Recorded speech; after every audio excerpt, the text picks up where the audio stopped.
నమస్తే, welcome to NR TV. ఈరోజు వార్తల్లోకి వెళ్ళే ముందు మా ఛానల్ని ఖచ్చితంగా సబ్స్క్రైబ్ చేసుకొని మాకు సపోర్ట్గా నిలవండి. ఈరోజు వార్తల్లోకి వెళ్దాం. పెట్టుబడుల సునామీ, తొలి రోజే 35 కంపెనీలు, రూపాయలు 2.43 లక్షల కోట్ల ఇన్వెస్ట్మెంట్స్. ఈ వార్తలు ఎందుకు రాస్తున్నారో, ఎవరిని కొంపలు ముంచడానికి రాస్తున్నారో అర్థమవుతలేదు. ఇది ఆంధ్రజ్యోతి పేపర్. ఇది చూడండి, తొలి రోజే 35 కంపెనీలు అంటల్లా 2.43 లక్షల కోట్ల ఇన్వెస్ట్మెంట్లు అంట. అసలు ఇదొకటి జనాలకు అందరికి ఒక అవగాహన ఉన్నదా లేదా ఒకసారి నేను క్లారిఫై చేస్తాను. నేను ఒకటి, ఈ రేవంత్ రెడ్డి గారు హంగామా చేసి ఈ 100 కోట్లు ఖర్చు పెట్టి ఏదైతే ప్రోగ్రామ్ తెలంగాణ రైజింగ్ గ్లోబల్ అని చెప్పేసి ఏదైతే స్టార్ట్ చేసిండో, ఇది ఒక్క మీటింగ్ మాత్రమే. ఇది ఏం చేసినా, ఎన్ని రకాలుగా దాన్ని విభజించి చెప్పినా కూడా ఇదొక మీటింగ్. ఇది పారిశ్రామికవేత్తలు ఇన్వెస్ట్మెంట్ పెట్టడానికి మనం ఒక అవగాహన కల్పిస్తామన్నాం. ఆ అవగాహన కల్పించుకోనికి వాళ్ళు వస్తున్నారు. వాళ్ళ కోసం ఒక మీటింగ్ మాత్రమే. ఆ మీటింగు దీని గత వారం రోజుల నుంచి తెలంగాణ రైజింగ్ గ్లోబల్ అని చెప్పేసి దానికి ప్రచారం గవర్నమెంట్ మొత్తం చేసి విడిచిపెట్టింది. ఇది మరి తెలంగాణ రాష్ట్ర ప్రజలను తప్పుదో పట్టేయడానికా లేకపోతే ఇంకో రకంగా ఏమన్నా చేయడానికా తెలియదు. కానీ ఇది ఒక మీటింగ్ మాత్రమే. తెలంగాణ రైజింగ్ గ్లోబల్ సదస్సు అనేది ఉందో ఇది ఒక మీటింగ్ మాత్రమే. ఆ మీటింగ్లో వీళ్ళ ప్లాన్ ఏమున్నది? 44 దేశాల నుంచి ప్రతినిధులు వస్తున్నారు. మించు 3 లక్షల కోట్ల ఇన్వెస్ట్మెంట్లు వస్తాయనేది వీళ్ళ అంచనా, కాంగ్రెస్ ప్రభుత్వం అంచనా ఇది. కానీ అందులో ఎంతవరకు వాస్తవం ఉన్నది? నిజంగా నా పెట్టుబడులు వస్తున్నాయా లేవా? ఈ జనాలు అందరూ ఒక అత్యంత ఆతృతగా వెయిట్ చేస్తూ ఉన్నారు వీళ్ళ మాటలు విందామని చెప్పి.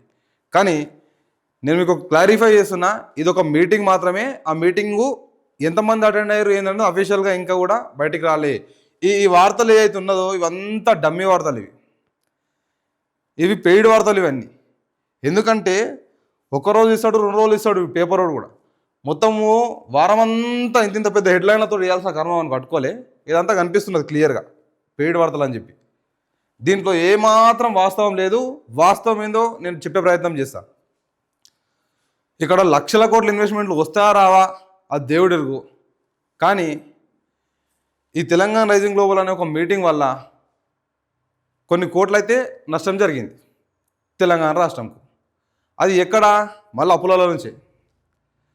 మళ్ళా ఇప్పుడు ఈ తెలంగాణ రైజింగ్ గ్లోబల్లో కొన్ని ఒప్పందాలు చేసుకుంటామంటారు. ఒక సల్మాన్ ఖాన్కి ఏమో మన ఫిలిం సిటీ కట్టడానికి అవకాశం ఇస్తామంటున్నారు.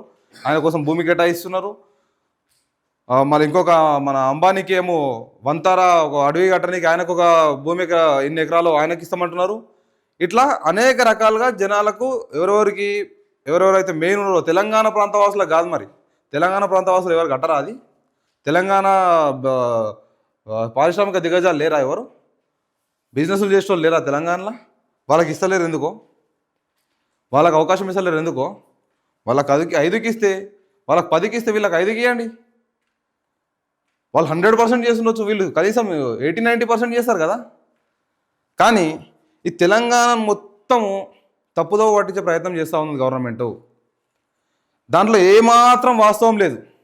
ఇది బరాబర్ చెప్తున్నా, ఇలా ఏమాత్రం వాస్తవం లేదు. ఈ లక్షల కోట్ల పెట్టుబడులు అనే దాంట్లో ఎన్ని ఎంఓయూలు ఉన్నాయి చెప్పానండి? ఈ 2.43 లక్షల కోట్ల ఇన్వెస్ట్మెంట్లు అంటున్నారు కదా, ఎన్ని ఎంఓయూలు ఓకే అని చెప్పానండి? రోడ్డు మాట మీద వచ్చి చెప్పిపోతే అయిపోయానా? నేను కంపెనీ పెట్టేస్తున్నా, 1,00,000 కోట్ల పెట్టుబడులు పెట్టేస్తున్నా అని చెప్పేసి మా మైక్ల ముంగట మాట్లాడిపోతే అయిపోయానా? వీడంతా కనిపిస్తున్నది. ఈ కంపెనీస్ వీళ్ళందరూ కూడా ఎవరైతే ఉన్నారో వీళ్ళందరూ బిజినెస్ పారిశ్రామికవేత్తలు వీళ్ళందరూ కూడా కాంప్లిమెంట్లు ఇచ్చిపోయారు. ఎవరికి? రేవంత్ రెడ్డి గారికి. కాంప్లిమెంట్లు నిజంగానే నమ్మసక్యంగా ఉన్నాయా? తెలంగాణ రాష్ట్ర ప్రజలు ఇష్టపడేటట్టే ఉన్నాయా వాళ్ళ వ్యాఖ్యలు? ఆ కాంప్లిమెంట్స్ మొత్తం తెలంగాణ ప్రజలకు ఇష్టమైనట్టే ఉన్నాయా? చూపిస్తాం, ఇక చెప్పే ప్రయత్నం చేస్తాం ఇంకా కూడా. కానీ ఈ తెలంగాణ రైజింగ్ గ్లోబల్ అనేది ఏదైతే ఉందో దానివల్ల తెలంగాణకు ప్రజెంట్ అయితే నష్టం తప్ప లాభం అయితే నాకు కనిపిస్తలేదు. జనాలు అందరూ కూడా అదే ఆలోచన చేస్తారు. నష్టం అయితే కనిపిస్తుంది కానీ ఇది లాభం అయితే కనిపిస్తలేదు. ఎందుకంటే దీంట్లో ఎంతవరకు తెలంగాణ ప్రజలు లాభపడుతున్నారు దానివల్ల. ఒకవేళ లాభపడుతుర్రు అనుకుందాం, తెలంగాణ గవర్నమెంట్ పక్షాన లాభపడుతున్నారు అనుకుందాం. ఎట్లా లాభపడుతుర్రు?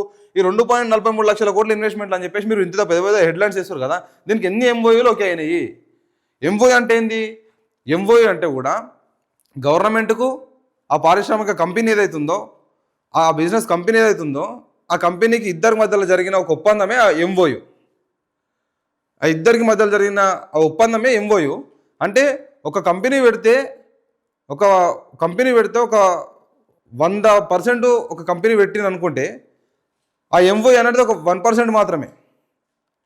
ఒక 100% ఎంఓయు అంటే ఒక 100% కంపెనీ స్టార్ట్ అయిపోయింది అనుకుంటే దాంట్లో ఫస్ట్ పర్సెంట్ అది 1% ఈ ఎంఓయు.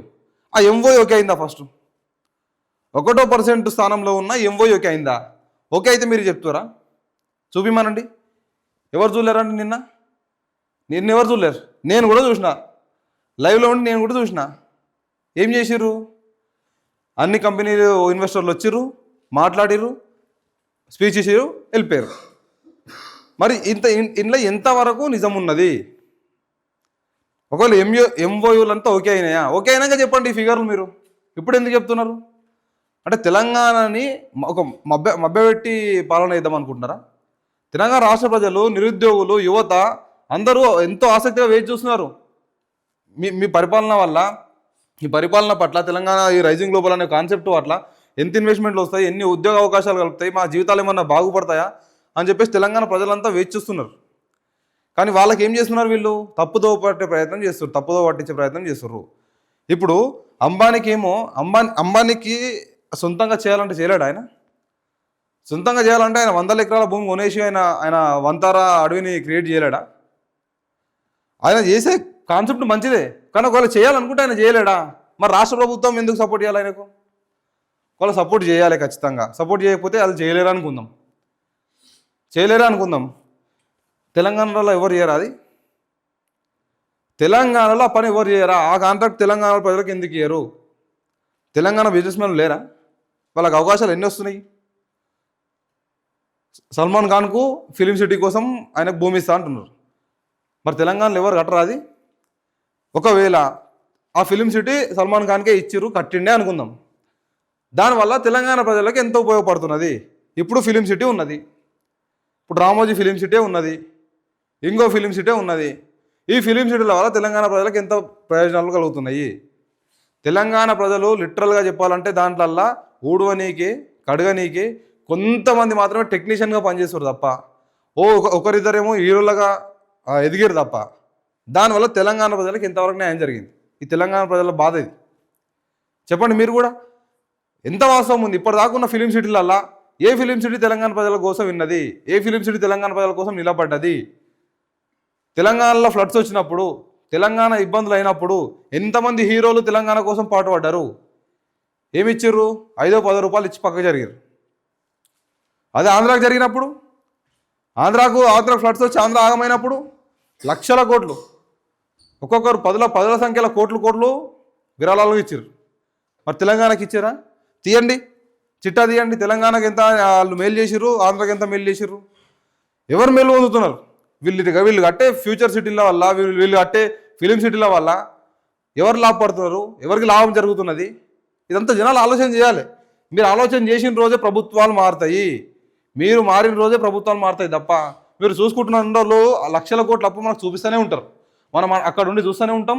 ఇక్కడ వీళ్ళు ఇట్లా ఆ లక్షల కోట్ల అప్పును చూపిస్తూనే ఉంటారు. ఇట్లా లైన్ల వైజ్గా అప్పులు పెరుగుతాయి తప్ప మన జీవితాలు మాత్రం బాగుపడాయి. ఈ అప్పుల సంఖ్య అనేది రోజుకొకటి తుడుచుకుంటూ పోవాలి. కానీ వీళ్ళు అట్లా కాదు, పెంచుకుంటూ పోతున్నారు. పెంచుకుంటూ పోతే ఎన్ని రోజులు పెరుగుతుంది? ఒకసారి ఆలోచన చేయండి మీరు కూడా. ఎందుకంటే దీనివల్ల ఎట్లాంటి లాభం అయితే కనిపిస్తలేదు. ఒకవేళ కనిపిస్తే ఎంఓఎల్ బయటికి తీయమండి, ఎంఓఎల్ బయటికి తీసి చెప్పనండి క్లియర్గా. చూడండి, ఇంధన రంగంలోనే లక్షల కోట్ల 1.5 ఉద్యోగాలు, ఇంధన రంగంలోనే రూపాయలు 1,00,000 కోట్లు 1,50,000 ఉద్యోగాలు అంట. ఈ 1,00,000 కోట్లు ఎప్పుడు పెట్టిరి? 1,50,000 ఉద్యోగాలు ఎప్పుడు ఇచ్చిరి? ఇస్తారనుకుంటే మరి ఎంఓయూ ఒకటి బయటకు వేయండి. ఎంఓయూ బయటకు వేసి తెలంగాణ రాష్ట్ర ప్రజలకు గిడ పెడుతున్నాము, ఈ డిస్టిక్లో పెడుతున్నాము, ఈ మండలంలో పెడుతున్నాము, ఈ ఊర్లో పెడుతున్నాము, ఆ ఊరు ప్రజలకు ఇంత న్యాయం జరుగుతుంది, ఇన్ని లక్షల ఉద్యోగాలు ఇస్తాము, అదే క్లియర్ విజన్ డాక్యుమెంట్ ఇవ్వండి. ఒకటి ఎంఓ ఇవ్వండి. ఏడేస్తున్నారు? ఏ కంపెనీ అది? ఇదంతా ఈ వార్తలంతా తెలంగాణ ప్రజలు మభ్యపెట్టడానికే. 10 ఏళ్లలో 1,00,000 కోట్ల పెట్టుబడులు, తొలి రోజే 41,000 కోట్ల ఒప్పందాలు. Trump media and technology group.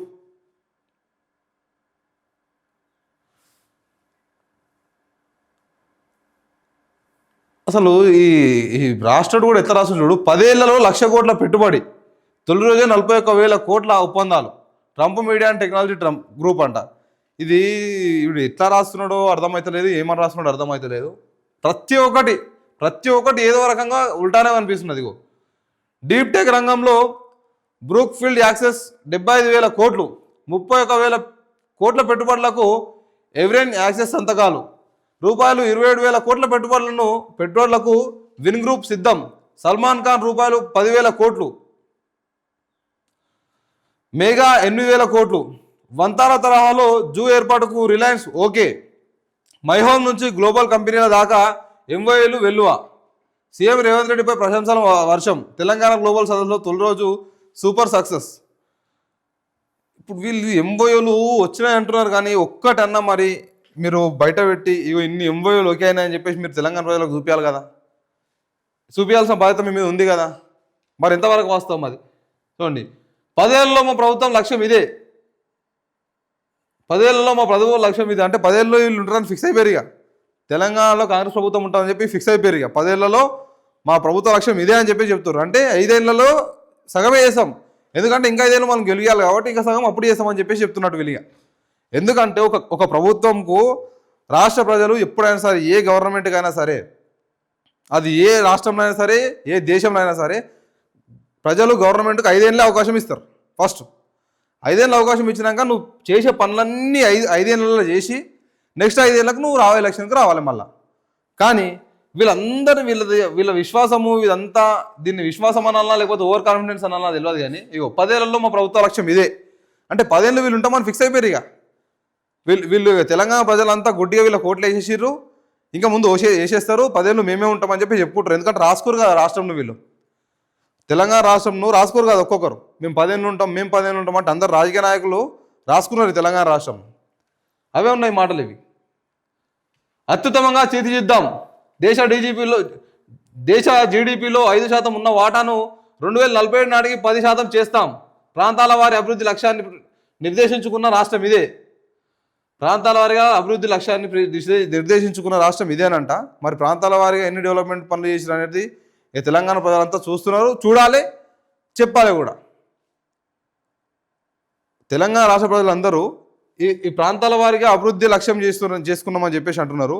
మరి ప్రాంతాల వారిగా, జిల్లాల వారిగా, మండలాల వారిగా ఎంతమంది డెవలప్మెంట్ జరుగుతున్నాయి, ఎన్ని కంపెనీలు వచ్చినాయి, ఎంతమంది జీవితాలు బాగుపడ్డాయి, తెలంగాణ రాష్ట్రంకు ఎన్ని అప్పులు పోయినాయి, అప్పులు వచ్చినాయి కాదు ఎన్ని అప్పులు పోయినాయి. మరి అంతే కదా. ఇప్పుడు డెవలప్మెంట్ అంతగానం జరుగుతుందంటే దాని నుంచి వచ్చిన బడ్జెట్ మొత్తం తీసుకుపోయి అయితే అప్పులు కట్టేస్తున్నట్టే కదా, దాని నుంచి వచ్చిన రిటర్న్స్ మొత్తం తీసుకుపోయి అప్పులు కట్టేస్తున్నట్టే కదా. మరి ఎంతవరకు జరుగుతుంది అది? భూములు మొత్తము కంపెనీస్కి రాసి పెట్టే పనిలో ఉన్నదా, లేకపోతే అప్పులు కట్టే పనులలో ఉన్నదా? అప్పులు కొత్తగా వస్తున్నాయా, అప్పులు కడుతున్నారా? తెలంగాణ ప్రజలు దీనిపైన కూడా అవగాహన తెచ్చుకోవాలి. చైనా జపాన్ సింగపూర్ దేశాలే మాకు ప్రేరణ, చైనాలోని గ్యాంగ్డాక్ ప్రావిన్స్ పూర్తిగా ముందుకు. ఇప్పుడు చైనా జపాన్ సింగపూర్ దేశాలే మాకు ప్రేరణ అంటున్నారు. నేనేమంటా, లక్ష్యాలు పెద్దగా ఉండడం తప్పులేదు, కానీ కార్యాచరణ ఎంతవరకు ముందుకు వస్తున్నది, కార్యాచరణలో మన లోపాలు జరుగుతున్నాయా, కార్యాచరణ ఎంతవరకు ముందుకు పోతున్నది, కార్యాచరణలో మనం ఏడున్నాము, మాటలలో ఏడున్నాము. ఖచ్చితంగా చెప్పాలంటే మన సీఎం గారు మాత్రం కార్యాచరణలేమో 2050లో కాదు 3050లో ఉన్నాడు. మన సీఎం గారు కార్యాచరణల మాటలల్లా 2050లో కాదు 3050లో ఉన్నాడు. ఇప్పుడు 2025 పక్కన పెట్టిగా ఈ 25 ప్లస్ 3050 అక్కడ ఉన్నది మన సీఎం గారు మాటలు. కానీ కార్యాచరణ ఎక్కడ దాల్చలేదు. ఎందుకు ఈ మాట చెప్తున్నంటే, చైనా జపాను సింగపూర్ దేశాలతో మాకు ప్రేరణ, వాళ్ళతో మాకు పోటీ అంటున్నారు. పోటీ పడడం తప్పులేదండి, కానీ తెలంగాణ రాష్ట్రంలో సెక్యూరిటీ పరంగా ఏమున్నది, ట్రాఫిక్ పరంగా ఏమున్నది, డ్రైనేజ్ పరంగా ఏమున్నది, లైటింగ్ పరంగా ఏ రకంగా ఉన్నది, ఇదంతా చూసుకున్నారా? చైనాలో ఎట్లున్నది, జపాన్లో ఎట్లున్నది, అండర్ గ్రౌండ్ వైరింగ్ ఉన్నది. డ్రైనేజ్ సిస్టమ్ ఏమైనా కనిపిస్తుందా మీకు? డ్రైనేజ్ సిస్టమ్ ఏమైనా రోడ్డు మీద కనిపిస్తున్నదా చైనాలో కానీ జపాన్లో కానీ? లేదు కదా. మరి ఎక్కడ పోటీ? తెలంగాణ రాష్ట్రంకి ఎక్కడ పోటీ? ఒకవేళ పోటీ పడుతుంటే మీ కార్యాచరణ ఏడున్నది, ఎక్కడున్నది? చైనాలో ఒక్కసారి ఫ్లడ్ వచ్చి లేకపోతే ఒక్కసారి భూకంపం వచ్చి రోడ్డు అస్తవ్యస్తం అయిపోతే 9 గంటల్లో రిపేర్ చేసిర్రు. 4 కిలోమీటర్ల రోడ్డు మొత్తం గుంత పడిపోయింది లోపలికి. 4 కిలోమీటర్ల రోడ్డు మొత్తం గుంతలు పడిపోతే 9 గంటలల్లా రోడ్డు యథావిధిగా అయిపోయింది. 9 గంటలల్లా 100 మీటర్ల రోడ్డు కూరుకపోతే 45 నిమిషాల్లో క్లియర్ చేసి రోడ్డును మొత్తం. 100 మీటర్ల రోడ్డు మొత్తం కూరుకపోయి గుంత పడితే 45 నిమిషాల రోడ్డు మొత్తం మళ్ళీ యథావిధిగా అయిపోయింది. మరి చైనా ఇక్కడ, తెలంగాణ ఇక్కడ. నేను చైనాను పొగుడతలేను, తెలంగాణ తగ్గిస్తలేను. నాయకుల మాటలు ఆ లెవెల్ ఉన్నప్పుడు మరి తెలంగాణ ప్రజల మధ్య జరుగుతున్న డెవలప్మెంటు, తెలంగాణ రాష్ట్రంలో జరుగుతున్న డెవలప్మెంటు అంత ఫాస్ట్గా ఉన్నదా? మాటలు అయితే ఎంత ఫాస్ట్గా ఉన్నాయి కదా, మరి పనులు అంత ఫాస్ట్గా ఉన్నాయా అని ప్రశ్నిస్తూ ఉన్నా. జనాలందరూ కూడా చూడాలి, దీనిపైన మాట్లాడాలి. మీరు ఎన్ని రోజుల దాకా అయితే నోరు మూసుకొని ఉంటారో ఇట్లాంటి నాయకులు ఏదో ఒక మాటలతో మిమ్మల్ని మభ్య పెడతానే ఉంటారు. మీరు ప్రశ్నించడం బంద్ చేసిన రోజు ఇవన్నీ మీరు నమ్మాల్సిందే. ఆ అప్పు మొత్తం మీరు ఎత్తిమే పెడితే మీరు మొయ్యాల్సిందే. కాబట్టి మారాలి. నువ్వు మారితేనే సమాజం మారుతుంది, సమాజం మారితేనే నాయకులు మారుతారు. నాయకులు మారిన రోజే రాష్ట్రం బాగుపడుతుంది. ఇది ఉన్న వాస్తవం ఇది. దీనిపైన అనేక రకాల విమర్శలు వస్తాయి. విమర్శలు వచ్చినా ఏమొచ్చినా అన్నిటికీ సిద్ధమయ్యే గిడికి వచ్చినాం. కానీ ప్రశ్నించడం మాత్రం ఆపే ప్రసక్తే లేదు. ఎవరైతే ప్రశ్నించడం ఆపేస్తారో, ఎప్పుడైతే ఒక వ్యవస్థ ఎప్పుడైతే ప్రశ్నించడం మానేస్తుందో ఆ వ్యవస్థ అణచివేతకు లోనవుతుంది, ఇంకా అణచివేతకు గురవుతుంది ఇక. కాబట్టి ప్రతి ఒక్కరు ప్రశ్నించాలి. ప్రతి ఒక్కరికి సోషల్ మీడియా ఉన్నది. సోషల్ మీడియాలో ఒక్కొక్కరికి ఒక్కొక్క అకౌంట్ ఉన్నది. దానిలో టైంపాస్ కాకుండా నాయకుల పాలనను ప్రశ్నించే దిశగా పనిచేయండి. మన రాష్ట్రం బాగుపడాలనుకుంటే, మన రాష్ట్ర భవిష్యత్తు బాగుపడాలనుకుంటే, మన పిల్లల భవిష్యత్తు బాగుపడాలనుకుంటే మనం ఇంకా కూడా చదువుకోనికి అమెరికాకో, డల్లాస్కో, న్యూయార్కో పోయి చదువుకోవాలని కాకుండా మన రాష్ట్రంలోనే అట్లాంటి చదువులు ఉండాలి. మన రాష్ట్రం చదువు దిశగా పనిచేయాలి. మనం ఇంకా కూడా ఆ స్టడీ విషయంలో మొత్తం ఇంకా ఎవరెవరో చరిత్రలు చదవకుండా మన లైఫ్లోకి ఉపయోగపడే చరిత్రలు మనం చదువుకొని మనం బాగుపడడానికి ఆ పాఠ్యాంశాలు ఉండేటట్టు ప్లాన్ చేయాలని చెప్పేసి తిరుగుబాటు తీసుకురావాలి. ఆ తీసుకొచ్చినట్టయితే వ్యవస్థ మారుతుంది. వ్యవస్థ మారిన రోజు నాయకులు మారుతారు. నాయకులు మారిన రోజు రాష్ట్రం బాగుపడుతుంది. ఆలోచన చేయండి అందరూ కూడా. చైనా జపాన్ తోటి పోటీ అంటుంది. ఆ పోటీ కనిపిస్తలేదు. ఆ పోటీ ఎంత చూసుకున్నా కూడా కనిపిస్తలేదు కదా, పనిలో కనిపిస్తలేదు. వర్షాకాలం వచ్చిందంటే డ్రైనేజీలు మొత్తం రోడ్ల మీదే మారుతున్నాయి హైదరాబాద్లో. ఎక్కడ డెవలప్మెంటు? చైనా ఎక్కడ, అమెరికా ఎక్కడ, జపాన్ ఎక్కడ, ఇవన్నీ ఎక్కడ? మనం ఎక్కడున్నాం? పోటీ పడుతున్నారు, తప్పులేదు. మరి పని కార్యాచరణ దాల్చిర్రా? మూసి పోలీస్ జవాన్ ఉన్నారు, నడుస్తుంది ఆ వరకు? ఎంత నడుస్తున్నది? ఎంత ఫాస్ట్గా జరుగుతున్నది? దానిపైన రివ్యూ మీటింగ్లు పెడుతురా? లేదు. హంగామా ఏదైనా తెలంగాణలో ఓ లోకల్ బాడీ ఎలక్షన్స్ వచ్చినాయంటే అక్కడ హంగామా చేసి చూపిస్తారు. తెలంగాణ రైతులు కొట్లాడుతున్నారు రుణమాఫీ కోసం అన్నప్పుడు అక్కడ ఇంకో హంగామా చూపిస్తారు. ఇంకో ప్రాబ్లం వచ్చిందన్న రోజు కేసీఆర్ను ముంగటేసి కేసులు అది అని చెప్పేసి చెప్తారు. అంటే ఎట్లా ప్లాన్ చేసుకున్నారు అంటే ఇక్కడ ప్రాబ్లం క్రియేట్ కాగానే అక్కడ సొల్యూషన్ వెతుకుతారు, అక్కడ ఇంకో ప్రాబ్లం చూపించే ప్రయత్నం చేస్తూ ఉన్నారు. ఈ ప్రాబ్లం ఉంది కాబట్టి ఆ ప్రాబ్లం సొల్యూషన్ దొరకట్లేదని చెప్పి. అంటే ఈ రకంగా ముందుకు పోతున్నారు. ఈ గత 2 ఏళ్ల పాలనలో కూడా ఆ రకంగానే ముందుకు పోయింది రాష్ట్రం. చూడాలి. Telangana rising unstoppable. రండి భాగస్వాములు కండి.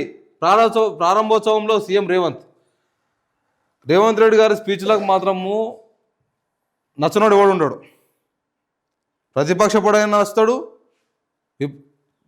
ప్రభుత్వ పక్ష పడైనా వస్తాడు, అధికార పక్ష పడైనా వస్తాడు, ప్రతిపక్ష పడైనా వస్తాడు. అట్లుంటాయి రేవంత్ రెడ్డి గారి మాటలు. కానీ ఎంతవరకు అన్న వాస్తవం ఉందనేది కూడా చూడాలి. ప్రముఖుల మాటలు చూద్దాము. Eric Swider, director, Trump media. ₹1,00,00,000 కోట్ల పెట్టుబడులు పెడతాం. పెట్టుబడులకు తెలంగాణ అనుకూలమైన ప్రాంతం. అన్ని రకాల సహకారం అందిస్తామని రేవంత్ రెడ్డి భరోసా ఇచ్చారు. నాకు ఇచ్చిన గౌరవం, ఆతిథ్యం మరవలేనిది. ఫ్యూచర్ సిటీలో వచ్చే 10 ఏళ్ళలో 1,00,000 కోట్ల పెట్టుబడులు పెడతాం. చూడాలి. ఈయనను పట్టుకోవాలి ఓ రోజు. ఈయన ఒకవేళ తెలంగాణ రాష్ట్రంలో అప్పులు పెట్టకుండా మళ్ళా అప్పుల పాలయ్యి చూపించి నేను లోన్లు తీసుకొని పెడుతున్నా అని చెప్పేసి మళ్ళా కాకుండా ఈయన 1,00,000 కోట్ల పెట్టుబడులు పెట్టకపోతే నేను పట్టుకోవాలి. మళ్ళీ ఇట్లాంటి వాళ్ళని పట్టుకోండి. వీళ్ళు కండిషన్ చదివెట్టాలి. మాట ఇచ్చి పోయిరంటే ఖచ్చితంగా పెట్టాలి కంపెనీ అని చెప్పి. ఎందుకంటే వీళ్ళ వల్ల వీళ్ళు బిజినెస్లు చేసుకోవడానికి కాదు మనకు రావాల్సింది. వీళ్ళు బిజినెస్లు చేసుకొని వాళ్ళు మేలు పొంది తెలంగాణ రాష్ట్రం కూడా ప్రయోజనాలు కల్పించేలాగా పనిచేయాలి. అంతేగాని మేము తిన్నాము వచ్చినాము పోయినాము అనడం కాకుండా ఖచ్చితంగా వీళ్ళందరూ కూడా పెట్టుబడులు పెట్టే దిశగానే పనిచేయాలి. వాళ్ళు లాభం పడాలి, తెలంగాణ రాష్ట్ర ప్రజలకు కూడా లాభం చేకూర్చాలి. అట్లనే ఉండాలి. వీళ్ళందరూ లేకపోతే వీళ్ళందరినీ గుర్తుపెట్టుకోండి. ఈరోజు డేటు డిసెంబర్ 9, 2025. ఈరోజు మాట్లాడిన వాళ్ళందరినీ కూడా ప్రతి ఒక్కరిను ప్రశ్నించే అవకాశం ఉన్నది. ప్రతి ఒక్కరు ప్రశ్నించాలి కూడా. ప్రశ్నిస్తేనే వీళ్ళందరూ కూడా మారుతారు. ఇప్పుడు వీళ్ళందరూ 1,00,000 కోట్ల పెట్టుబడులు పెడతామంటారు. చూడండి మీరు ఎన్ని పెడతాడు అనేది చూడాలి. ఇంకా నేను చూపిస్తాను, ఆధారాలతో సహా మీకు చూపిస్తాను. నేను మరొకరు వార్త చూద్దాం. కరణ్ అదాని ఎండి అదాని స్పోర్ట్స్ అండ్ సెజ్ అంట. రేవంత్ పాలనతో విశ్వాసం. రేవంత్ పారదర్శక పాలన, వేగవంతమైన నిర్ణయాలు, దీర్ఘకాలిక ప్రణాళికలతో పెట్టుబడిదారుల్లో విశ్వాసం పెరుగుతుంది. ఆవిష్కరణలకు, సుస్థిరతకు, నైపుణ్యాభివృద్ధికి పోటీతత్వం కలిగిన వాతావరణాన్ని తెలంగాణ ప్రభుత్వం కల్పిస్తుంది. సరే, మీటింగ్ల వరకే ఉన్నదా ఇది రేవంత్ పాలనపై విశ్వాసం? లేకపోతే నిజంగానే పారదర్శకంగా కనిపిస్తుందని చెప్పేసి పెట్టుబడులు కూడా పెడతారా? చూద్దాం. ఈయనది కూడా ఉచిత బస్సు రుణమాఫీ బేష్. ఈయనెవరు? కైలాస్ సత్యార్థి నోబెల్ గ్రహీతనంట. రేవంత్ విజన్ చూస్తుంటే భవిష్యత్తులో సరికొత్త తెలంగాణ చూస్తామన్న నమ్మకం కలుగుతుంది. అధికారంలోకి వచ్చిన 2 ఏళ్లలోనే 20 లక్షల మంది రైతులకు రుణమాఫీ, ఆడబిడ్డలకు ఉచిత బస్సు ప్రయాణం అమలు అభినందనీయమంట. ఇప్పుడు బీఆర్ఎస్ గవర్నమెంట్ సీఎం కేసీఆర్ గారు ఉన్నప్పుడు కూడా ఇట్లాంటి డైలాగులు చాలామంది చెప్పిపోయారు. ఎక్కడ లేని విధంగా ఆయన స్కీములు పెట్టిండు, పెన్షన్ పెంచిండు, 24 గంటల కరెంట్ ఇస్తున్నాడు అని చెప్పేసి కేసీఆర్ గారికి వెల్లువెత్తినాయి, ప్రశంసలు వెల్లువెత్తినాయి. ఇట్లాంటి తెలంగాణకు ఇట్లాంటి ప్రశంసలు అనేకం వచ్చినాయి. సీఎం కేసీఆర్ గారు ఉన్నప్పుడు అనేక ప్రశంసలు వచ్చినాయి.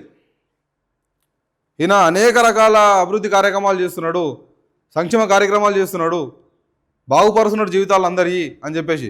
రైతులకు 24 గంటల కరెంటు, తెలంగాణ ప్రాంతం మొత్తం 24 గంటల కరెంటు, పెన్షన్ పెంచడము, రైతు బీమా చేయించడము, ఇట్లాంటి అనేక స్కీమ్లను చూసి తెలంగాణ ప్రజలు మొత్తము అంగరంగ వైభవంగా అభివృద్ధి చెందుతున్నారని చెప్పేసి ఇట్లాంటి ప్రశంసలు చాలామంది ఇచ్చారు. అందులో ఇదొకటి. ఈరోజు రేవంత్ రెడ్డి గారికి, ఆ రోజు కేసీఆర్ గారికి, ఈరోజు రేవంత్ రెడ్డి గారికి.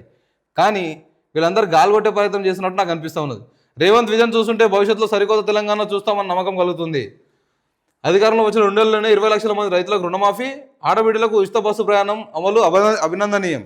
ఉచిత బస్సు వల్ల అభినందనీయమని మాట్లాడుతున్నారు కానీ తెలంగాణ ఆడబిడ్డలే విమర్శిస్తున్నారు ఆ పథకంని. ఎందుకంటే ఇప్పుడు భార్యలకు భర్తల పట్ల ప్రేమ ఉండదా? భార్యలే ఆ ఫ్రీ బస్ కోసం కొట్లాడుతుంటే భర్తలు డోర్లాలు ఇలా పడుతున్నారు. చాలామంది రెస్పాండ్ అయ్యి మాట్లాడారు దీనిపైన. భార్యలే సొంత భర్తలు, మా భర్తలు డోర్లాలు ఇలా పడుతున్నారు, కింద పడే ప్రసక్తి ఉంది, ఏమన్నా అయితే ప్రాబ్లం అయితే ఏంది పరిస్థితి? ఈ ఫ్రీ బస్ వల్ల ఎవరికి లాభం జరుగుతుంది, ఎవరికి నష్టం జరుగుతున్నది? ఫ్రీ బస్ వల్ల చాలామంది బస్సు కోసం వెయిట్ చేస్తూ ఉన్నారు, దూర ప్రయాణాలు చేసేవాళ్ళు. వాళ్ళు ఎక్కువ ఉండడం వల్ల సిట్టింగ్ కెపాసిటీ మించి ఉండడం వల్ల వాళ్ళు డోర్లో నిలబడుతున్నారు వాళ్ళ భర్తలు.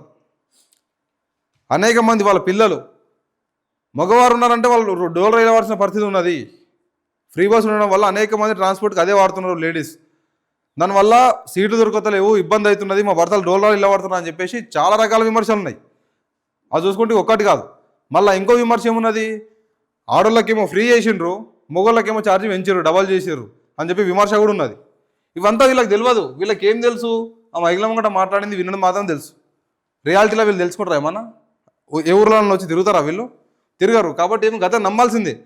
కానీ వీళ్ళు తప్పుదో పట్టింది కాక మనల్ని కూడా తప్పుదో పట్టిస్తారు. గట్లనే ఉంటుంది. ఇక ఇంకోటి, హైదరాబాద్లో బీచ్ అంట 35 ఎకరాల్లో రూపాయలు 235 కోట్లతో కొత్వాల్గూడలో కృత్రిమంగా ఏర్పాటు. ఫ్లయింగ్ థియేటర్, టెన్నల్ అక్వేరియం, వికారాబాద్లో క్యారవాన్ పార్క్, ప్రభుత్వంతో అవగాహన ఒప్పందం. ఇప్పుడు కొత్వాల్గూడలో 35 ఎకరాల్లో ఒక బీచ్ ఏర్పాటు చేస్తారంట కృత్రిమంగా. అంటే అలా లేదు, బీచ్ లేదు, ఇప్పుడు కొత్తగా వీళ్ళు క్రియేట్ చేస్తారనమాట ఒక 35 ఎకరాల్లో. ఇంచుమించు ఎంత 235 కోట్ల వ్యయం జరుగుతూ ఉంటుందండి. ఆ 235 కోట్లతోటి వాళ్ళు చేసామంటారు. ఇంకోటి ఏం చేసామంటారు, వికారాబాద్లో కూడా ఏదైతే వికారాబాద్ అడుగు ఉన్నదో దాన్ని క్యారవాన్ ట్రిప్ చేస్తారంట. క్యారవాన్ పార్క్ అంటే ఇక దాన్ని మొత్తం సుందరీకరించి మళ్ళా టూరిస్ట్ ప్రాంతం ఆల్రెడీ ఆ టూరిస్ట్ ప్రాంతానికి ఉపయోగపడ్డట్టు చేస్తారంట. చూడాలి వీళ్ళందరూ ఇంతమంది చెప్తున్నారు కదా, నిజంగానే ఇది ఎంతవరకు వీళ్ళందరూ చేస్తారు. ఒకవేళ చేస్తే మేమే అభినందిస్తాం, రేవంత్ రెడ్డి గారిని మేమే అభినందిస్తాం. చూడాలి వాళ్ళందరిది ఎంతవరకు నిజం ఉందనేది. మరో వార్త, వందే మాతరానికి నెహ్రూ ద్రోహం. జిన్నాకు తలొగ్గి గేయాన్ని చిన్నభిన్నం చేశారు మోదీ. సామాజిక సామరస్యం ముసుగులో 2 చరణాలకు కుదించారు. ఇప్పటికీ అదే బుజ్జగింపు రాజకీయం. కాంగ్రెస్ పై ప్రధాని ధ్వజం. తిప్పికొట్టిన ప్రియాంక. బెంగాల్ ఎన్నికల కోసమే ఈ అంశంపై చర్చ. స్వతంత్రం కోసం నెహ్రూ 12 ఏళ్ళు జైల్లో ఉన్నారు, మీరేమున్నారా అని అడిగి ప్రియాంక గారు అడుగుతా ఉన్నారు. స్వతంత్రం కోసము నెహ్రూ గారు 12 ఏళ్ళు జైలు జీవితం కలిపిరు, మరి మోడీ గారు కలిపిరు అనే ఉద్దేశంతో మాట్లాడుతూ ఉన్నారు. మోదీ ఆత్మవిశ్వాసం తగ్గనున్న కాంగ్రెస్ నేత. మోదీ ఆత్మవిశ్వాసం తగ్గుతుందన్న కాంగ్రెస్ నేత. కాంగ్రెస్లో పశ్చాత్తాపమే లేదని బీజేపీ ఆగ్రహం. లోక్సభలో 11 గంటల పైగా సుదీర్ఘ చర్చ. వీళ్ళంతా ఎంత అరుచుకున్నా ఏం చేసినా బయటికి హోటళ్ళకి రాగానే చాలు కూర్చొని తాగుతారు. వీళ్ళ అరుకులకు బెదరాల్సిన అవసరం లేదు, వీళ్ళ అరుకులను నమ్మాల్సిన అవసరం లేదు. వీళ్ళందరూ కూడా ఒకటే, ఏం చేసినా ఇంచుమించు 60-62 ఏళ్ళ పాలన కాంగ్రెస్ ప్రభుత్వం చేసింది. ఇప్పుడు 10-15 ఏళ్ళ పాలన బీజేపీ గవర్నమెంట్ చేస్తున్నది. దేశ ప్రజలు గమనిస్తున్నారు అన్నీ. దేశం ఎట్లా బాగుపడుతుందా, బాగుపడతలేదా, అప్పుల పాలు అవుతున్నదా, ఏమవుతుంది అనేది కూడా దేశ ప్రజలు గమనిస్తూ ఉన్నారు. ఇదంతా ఒక ఎత్తున వీళ్ళందరూ ఎప్పుడు ఇష్టాధికారులు మాట్లాడతారు. ఇక మేము అది చేసినాం, మేము ఇది చేసినాం, ఆ రాజు ఈ రోజు. కానీ ప్రజెంట్ గురించి ఎవరైనా మాట్లాడే పరిస్థితి ఉందా? లేదు. వాళ్ళు మాట్లాడరు. దేశ ప్రజల కోసం వాళ్ళు మాట్లాడరు, వాళ్ళు చెయ్యరు. రాష్ట్రాలకు రావాల్సిన ఒక్కొక్క నిధులు ఏవైతే ఉన్నాయో అన్ని నిధులను పంపించి ఆ రోడ్ల ఇప్పుడు వీళ్ళు రాజకీయం చేసేటప్పుడు వీళ్ళు ఎలక్షన్లు వచ్చిన టైంలో ఊరు నుంచి సర్వే తీయించుకుంటారు కదా, అట్లనే సెంట్రల్ గవర్నమెంట్ చేయాల్సిన రోడ్ల విషయంలో కానీ ఇట్లాంటి విషయాల్లో సర్వేలు చేయించి ఏ రోడ్డు బాగాలేదనే సర్వే చేయించుకుంటారు ఎప్పుడన్నా? ఇది ఎవరైనా ఆలోచన చేసిరా? ఈ రోడ్డు బాగాలేదు, ఈ రోడ్డు రిపేర్ చేయాలని చెప్పేసి ఏ రోడ్లు ఖరాబ్ అయినా తీసుకురాపోండి అని చెప్పేసి మనం సర్వేకి పంపిస్తారా? ఇట్లా పంపించరు. ఎందుకు పంపించరు అంటే వాళ్ళకి అది అవసరం లేదు. వాళ్ళకి రాజకీయం ప్రయోజనాలు అవసరం, రాజకీయం అవసరం, వాళ్ళు ప్రభుత్వాలలో ఉండాలి, ఆ పదవులు అనుభవించాలి, అది అవసరం వాళ్ళకు. మీరు పొలిటికల్గా మీరు ఎలక్షన్ టైంలో చేయించే సర్వేలు రోడ్ల గురించి, ఊరు అభివృద్ధుల గురించి, విలేజ్ అభివృద్ధి గురించి, రాష్ట్ర ప్రజల బాధలు ఏమున్నాయి, దేశ ప్రజల బాధలు ఏమున్నాయి అని చెప్పేసి ఒకసారి సర్వే చేయండి. చేయరట్లా, మీకు అవసరం లేదు. అది పొలిటికల్గా సర్వేలు చేయించుకుంటారు. ఎన్నైనా 100 కోట్లు ఖర్చు పెడతారు దానికోసం. చూడాలి, జనాలందరూ కూడా దీనిపైన ఆలోచన చేయాలి.